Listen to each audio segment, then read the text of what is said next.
ONews Radio. Toute l'actualité nationale et des Outre-mer.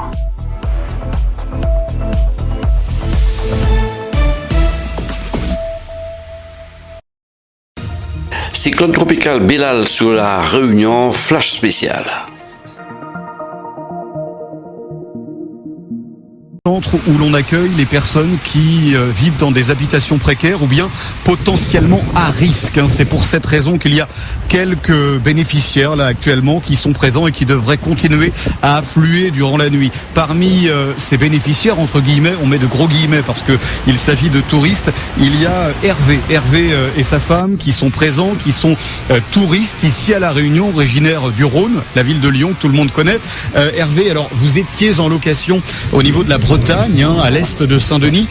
Pourquoi avez-vous fait le choix, par précaution j'imagine, de venir ici pour la nuit à Champfleury? Vous avez un site qui est très bien fait, qui vous donne des adresses et donc on a appelé et ils nous ont dirigés ici. Oui, non mais quel est le problème de votre habitation alors? Pourquoi est-elle à risque? Potentiellement des coulées d'eau et de boue. Alors expliquez-moi l'agencement de votre maison pour qu'on puisse comprendre un petit peu. Elle est en fond de vallée. Oui. Et donc les risques de beaucoup d'eau. On a vu déjà ce matin qu'il y avait énormément d'eau avec des pierres, etc. Donc on n'a pas voulu être imprudent. Voilà, zone inondable comme on dit effectivement. Oui. Et alors là vous vous préparez à passer la nuit ici au centre de Champfleury sur des lits picots. C'est une épreuve que vous vivez. Je ne sais pas, ou bien ça fait partie un peu du folklore. On s'adapte, il y a aucun souci. Vous en avez vu d'autres? On est très très bien traité, donc avec le sourire, c'est génial. Oui. Alors je m'adresse également à votre compagne, merci, votre femme, merci Hervé. Alors madame, comment ça se passe? Alors on sait que effectivement, c'est pas facile forcément d'être sur un lit picot, de dormir et de faire du camping. Comment vous vivez la situation, vous?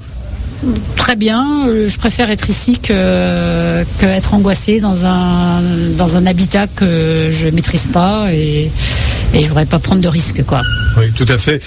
Alors c'est vrai que c'est une zone un peu à risque, effectivement, là où vous vivez. Comment ça s'est passé? Vous avez pris cette décision à quel moment? Alors, racontez-moi. On est arrivé hier, on a passé la nuit et cette nuit il y a eu énormément d'eau. Et donc ça nous a un peu angoissés. On s'est dit que plutôt que de rester seul, il valait mieux prendre contact tout de suite pour éviter de se trouver en difficulté tout seul dans un coin qu'on connaît pas parce qu'on vient juste d'arriver.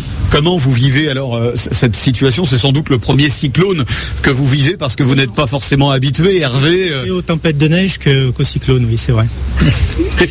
On vit ça, on attend de voir comment ça se passe. Vous angoissez ou ça va? On a toujours une petite interrogation, oui, parce que c'est quand même, vu ce qu'on lit, c'est quand même un peu angoissant. Mais bon, après, on est bien protégé, on s'occupe bien de nous, tout va bien. Donc ça vous rassure d'être là, en fait? Ah oui, complètement, oui. C'est pour ça qu'on a pris cette option, d'ailleurs. Ouais. Sinon, on serait resté chez nous. Ouais. Voilà. Très bien. Merci Hervé, merci également madame. Et puis on reviendra vers vous à l'aune évidemment de ce qu'il va se passer cette nuit.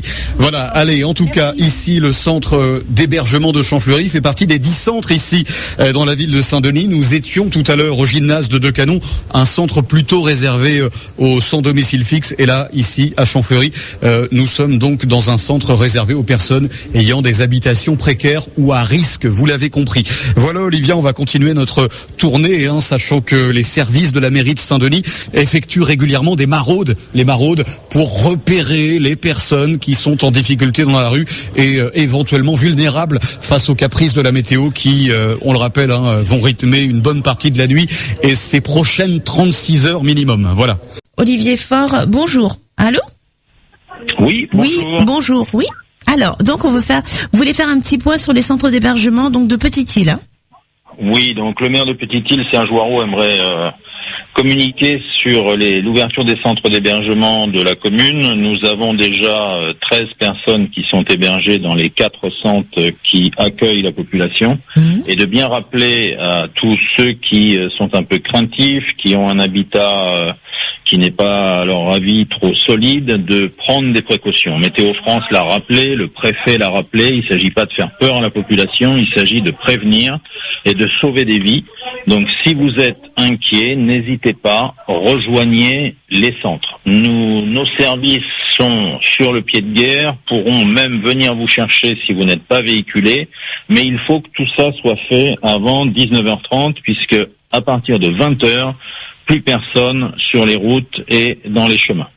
Donc un petit rappel du numéro de téléphone que vous pouvez joindre, le 02 62 56 79 79, ou pour ceux qui le souhaitent, comme vous venez de le rappeler, directement sur le site de freedom.fr, l'ensemble des 4 centres d'hébergement de Petite-Île, l'école Alpinia pour le centre-ville, l'école Bougainvilliers pour Ravine-du-Pont, l'école de Platane-Nord pour Piton-des-Goyaves et l'école de Vétiver pour Manapani-Léo.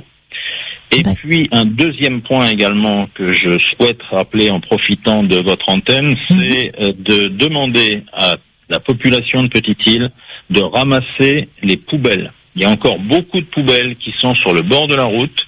Ces poubelles, avec des rafales à 200 ou 250 à l'heure, deviennent des objets volants qui sont de véritables missiles si jamais ça arrive dans une vitre de véhicule ou même une vitre de maison qui malheureusement n'aurait pas de volet. Donc s'il vous plaît, ramassez ces poubelles parce que les rafales peuvent très facilement, une fois qu'elles seront tombées, s'engouffrer dans ces poubelles et les transformer en objet inquiétant et dangereux. Oui. ONews Radio, toute l'actualité nationale et des Outre-mer.